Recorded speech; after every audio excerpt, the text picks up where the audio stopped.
The Syrian president endorses the new constitution approved by nearly 90% of Syrian voters.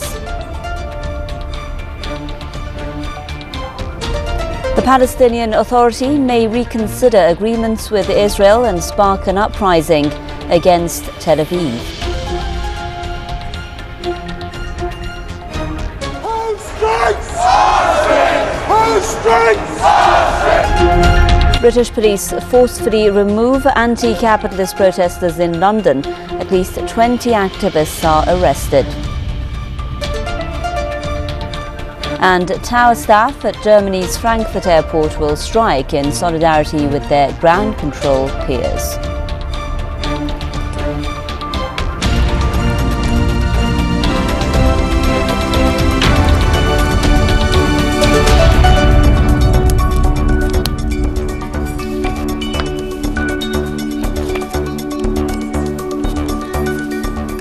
Hello, it's 5:30 in the afternoon here in Tehran. You're with Press TV's World News. Syrian President Bashar Assad has endorsed the country's new draft constitution. The endorsement came after nearly 90% of eligible voters approved the new constitution in Sunday's referendum. The new constitution will allow political pluralism and enact a presidential limit of 2 seven-year terms. It will also end 5 decades of Ba'ath Party rule. It's part of reform plans promised by Assad's government. The referendum comes after nearly a year of deadly unrest, which Damascus blames on foreign-sponsored armed gangs. The opposition, however, points the finger at the government. Our correspondent in Damascus has told us more about the new Syrian constitution. The first point is that by agreeing on the new constitution, new parliamentary elections would be held now in the coming 3 months. We can also say that the acceptance of this constitution means that reform is ongoing, and the majority of the Syrians accepting it means also that the Syrian people agree on this reform program, which is a very important reform program that we have been witnessing its effects since the beginning of the unrest in Syria. We have seen a lot of laws by President Bashar al-Assad issued, such as the laws of media, parties, elections, local administration. So we can say that yes, the reform is ongoing in Syria, and we heard earlier President Bashar al-Assad saying that reform is going on in parallel with restoring security.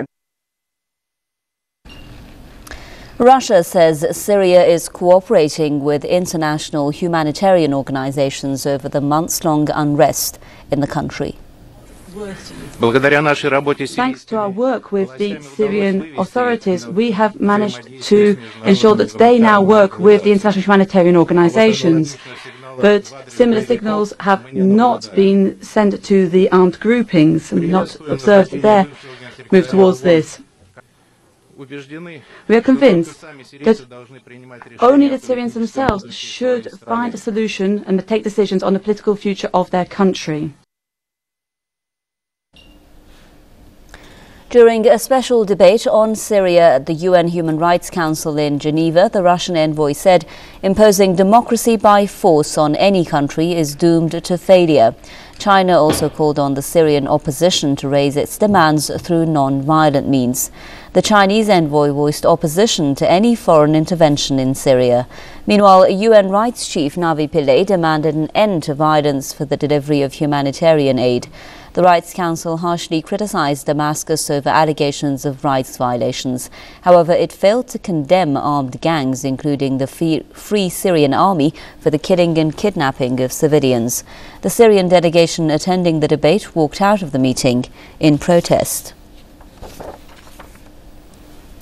No information is still available on the fate of more than a dozen Iranians kidnapped in Syria. 7 Iranian technicians were abducted near the city of Homs in December. Also, 11 Iranian pilgrims went missing in January. They were on their way to Damascus when their bus came under attack by armed groups. Tehran has slammed the kidnappings and called for the immediate release of its nationals. It's also urged Damascus to use all means to secure the release of the captive Iranians. Hundreds of thousands of Iranian pilgrims travel to Syria each year to visit a holy Shia shrine south of the capital, Damascus. The sole power plant in the besieged Gaza Strip has totally shut down due to running out of fuel. The closure of the plant has left much of Gaza without electricity. The power plant supplies around a third of the besieged territory's electricity. It needs 600,000 litres of fuel a day to keep running. This is the second time the plant has been forced to shut in less than 2 weeks, putting hospital patients at risk due to constant power outages. Egypt had promised to provide fuel for the Strip's sole power station. Israel's blockade on the Gaza Strip has left 1.5 million Palestinians in hardship over the past 5 years. Well, Press TV's correspondent Youssef Al-Helu says Palestinian officials want Egypt to allow the delivery of fuel to Gaza through the Rafah crossing. For the second time in less than 2 weeks, Gaza's only power plant was forced to shut down due to a fuel shortage, and this will leave much of Gaza in total darkness for up to 12 hours a day. And it's winter time here, and people heavily rely on it. Of course, it's essential. Palestinian Energy Authority here urged the Egyptian side to supply the Gaza Strip with the needed fuel. Of course, this fuel for the past year has been coming through underground tunnels from the Egyptian side.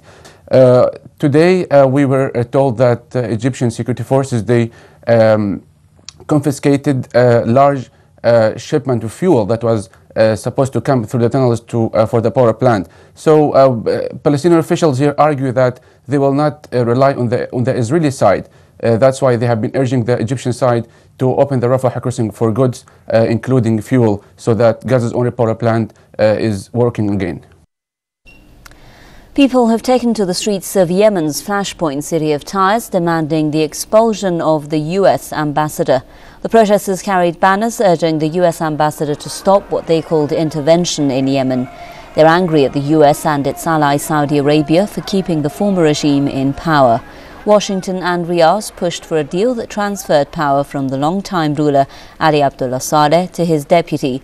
The deal also granted Saleh and his closest allies immunity from prosecution for crimes they committed during a deadly crackdown on a year of anti-regime protests. The demonstrators demand Saleh stand trial and Yemen be cleansed of the old regime remnants.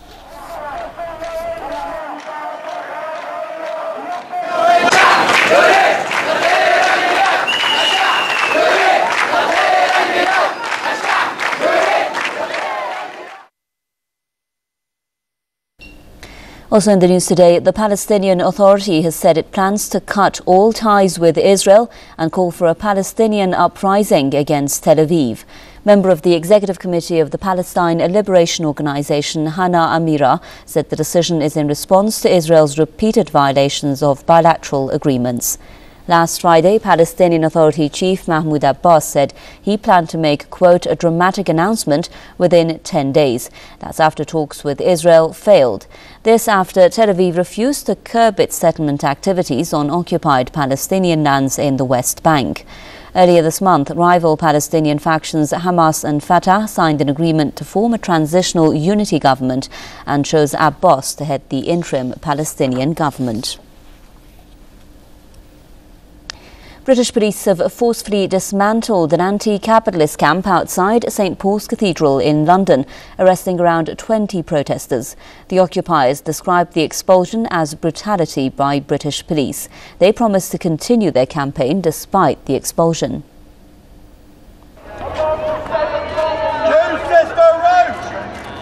Just after midnight on Tuesday, British police moved in to remove an anti-capitalist camp which was set up outside St Paul's Cathedral in London back in October. Who strikes? Who strikes? Who shouts? Who shouts? The tents had been erected as part of the Occupy London campaign against corporate greed and social inequality. The protesters said the police operation was brutal. Well, just after midnight, vast number of police turned up, and then bailiffs behind them. For a long time, they stood on the road there, and eventually the police stood to one side, and the bailiffs all charged through, and then they charged in and started pulling down the tents, and it was very quick. It was very brutal. As people who've been sleeping in those tents for 4 months seen their homes uprooted. The tents were brought down after a British court ruling authorized their removal. A number of protesters were arrested during the raid.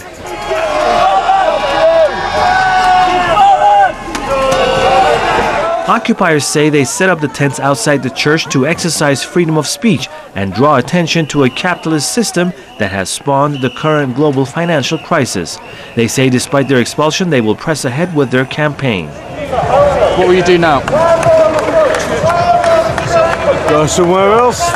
London protesters say the Occupy campaign is far from over and that the movement is maturing, growing and learning. A lot of people are saying that to me as if this is it now, this is over. It's not. This is just the beginning. This is just where it starts to kick off. A lot of these people, including myself, will be willing to stay here regardless. The Occupy London campaign was initially inspired by New York's Occupy Wall Street movement. The protesters set up the camp outside the cathedral after they were prevented from camping in front of the nearby London Stock Exchange. In the US, 99%ers have come out in force to call for sanity in an American food system that they say has grown out of control thanks to corporate-engineered genetic modifications. Press TV's Hank Flynn is in New York with more.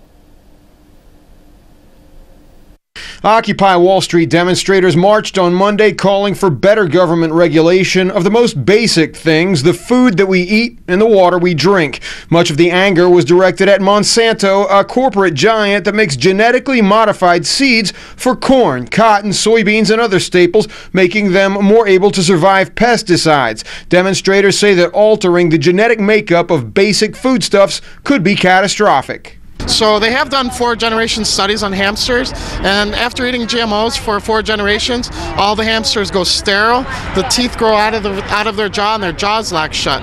There also have been studies linking genetically modified foods to liver failure and other organ failures. Monsanto, the world's largest seed company, has a reputation for filing copyright lawsuits against farmers that it believes are using its seed without permission.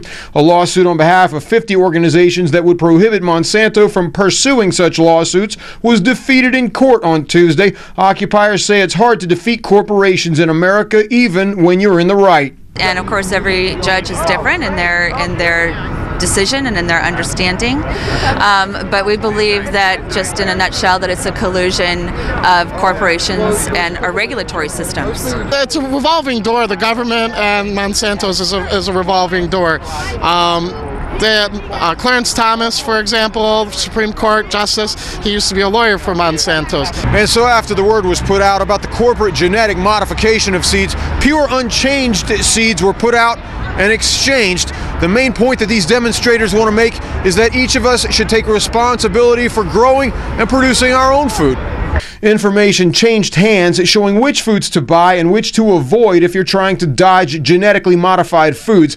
Tofu and any of the many foods containing corn syrup or high fructose corn syrup were among those to stay away from. Other demonstrators were putting a word out about the privatization of the American water supply, thought to be free for all just a few years ago. If people knew nationally that our water was being stolen by 3 main companies, by Nestle, Coke, and Pepsi owning 75% of the world's water, I think they would be upset, but I just don't think they understand that. So I came down here in hopes that it would help raise awareness for others. Monsanto's corporate lawyers say the company is not interested in pursuing lawsuits against farmers whose land bears traces of its seed.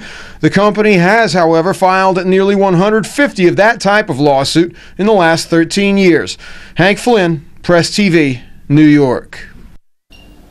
People in the U.S. states of Michigan and Arizona have headed to the polls in 2 crucial primary votes to choose the Republican Party's nominee for the presidential election. Former Massachusetts Governor Mitt Romney and former Pennsylvania Senator Rick Santorum are at the top of the increasingly challenging race. Both have been campaigning intensively over the past few days, with the latest opinion polls giving Romney a marginal lead in Michigan. Former House Speaker Newt Gingrich and Texas Congressman Ron Paul are also candidates in both states. The winner of the eventual nomination will challenge President Barack Obama for the White House in November's election. The U.S. president is not elected directly by the people. The Electoral College does the voting